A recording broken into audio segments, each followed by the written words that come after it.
ముఖ్యంగా జరుగుతుండే పరిణామాలు మీకు ఎప్పటికప్పుడు రాష్ట్ర వ్యాప్తంగా,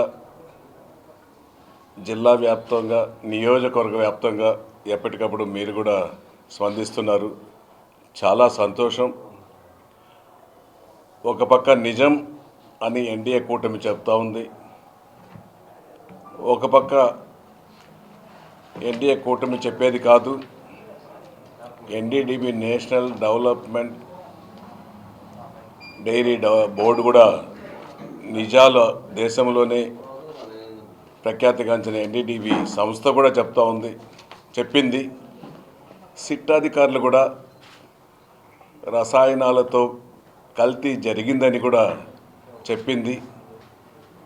ఇన్ని నిజాలు చెప్తా ఉంటే కూడా నిజాలు ఒప్పుకోవడం లేదు వైఎస్ఆర్ కాంగ్రెస్ పార్టీ నాయకులు కానీ, అప్పటి ముఖ్యమంత్రి జగన్ కానీ.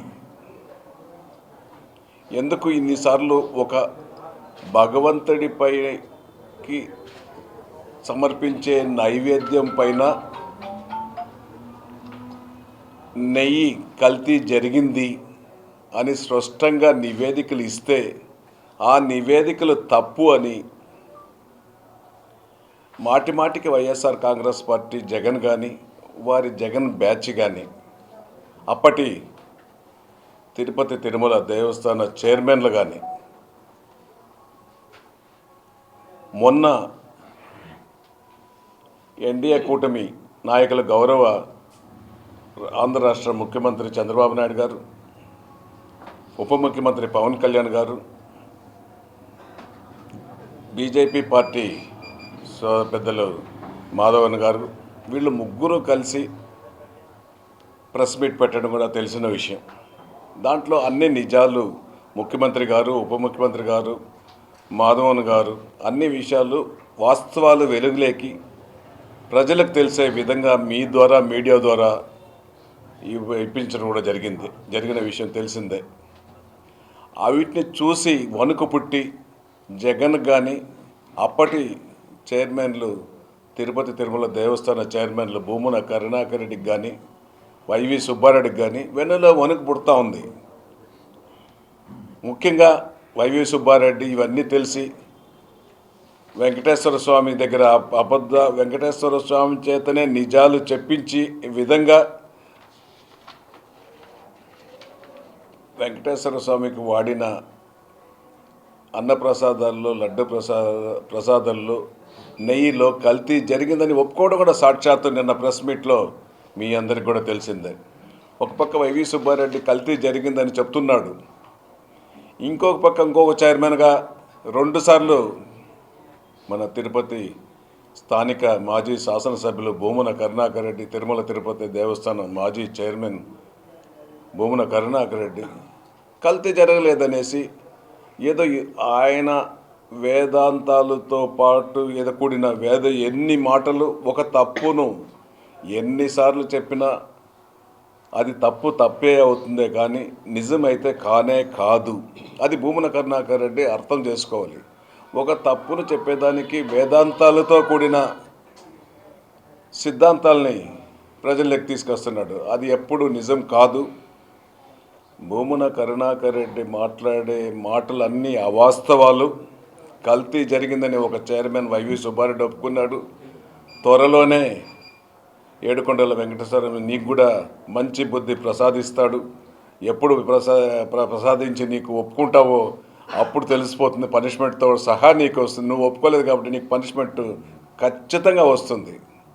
భూమన కరుణాకర్ రెడ్డికి ఒక పక్క ప్రభుత్వం అధికారులు చేపట్టిన శిక్షలు పడతాయి, ఇంకొక పక్క వెంకటేశ్వర స్వామి నీ నోట్ల నుంచి కూడా వైవి సుబ్బారెడ్డికి ఎలా చెప్పించాడో అదే విధంగా చెప్పిస్తూ నీకు పనిష్మెంట్ కూడా ఒక ప్రభుత్వం ఇచ్చింది పనిష్మెంటు. అదేవిధంగా మన వెంకటేశ్వర స్వామి ఇచ్చే పనిష్మెంట్, 2 పనిష్మెంట్లు కరుణాకర్ రెడ్డికి ఖచ్చితంగా వస్తుంది. నేను భూమన కరుణాకర్ రెడ్డి ఒకటే చెప్తున్నా, నీకు హిందువులన్నా, వెంకటేశ్వర స్వామి భక్తులన్నా, వెంకటేశ్వర స్వామి పైన గౌరవం నీకు లేదు. హిందువుల పైన నీకు భక్తి అభిమానం లేదు, భక్తులపైన అభిమానం లేదు. కాబట్టి నువ్వు ఆడ ఆలయంలో చైర్మన్గా 2 సార్లు చేశావు. అది కూడా నీ దొడ్డిదారిలో వచ్చి అప్పటి రాజశేఖర రెడ్డి నాన్న, ఇప్పటి జగన్మోహన్ రెడ్డి తాత వైవి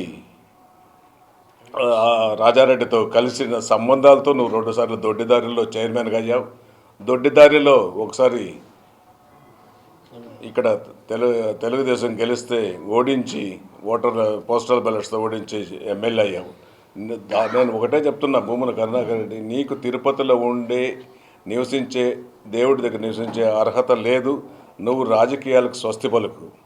నిజంగా ఈరోజు నీకు చెప్తున్నాం, నీవు ఏమాత్రం నీకు చలనం ఉంటే నీ కొడుకుని హిందూ సాంప్రదాయంలో పెళ్లి చేస్తావు, నీ కూతురుని క్రిస్టియన్ సాంప్రదాయంలో పెళ్లి చేస్తావు. ఇది ప్రజలు గమనించడం లేదా?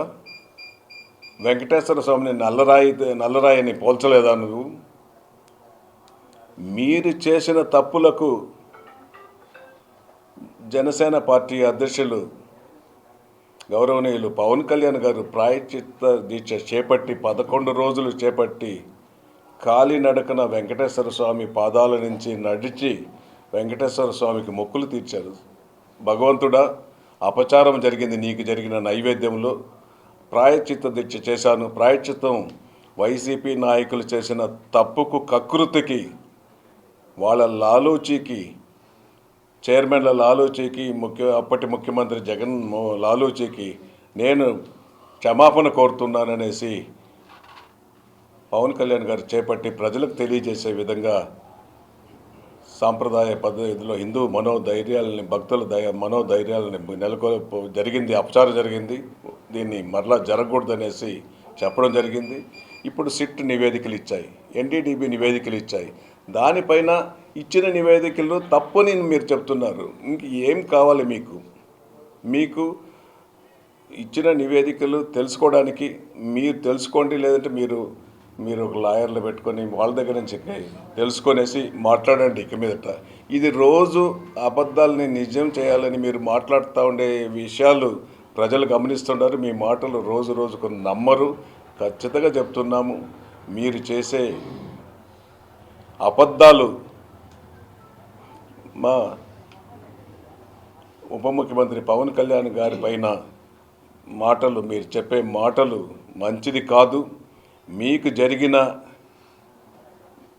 ఇంకా ఎన్నో జరగాల్సిన అవసరాలు మీకు భగవంతుడు శిక్ష ఇచ్చేదానికి సిద్ధంగా ఉన్నారు.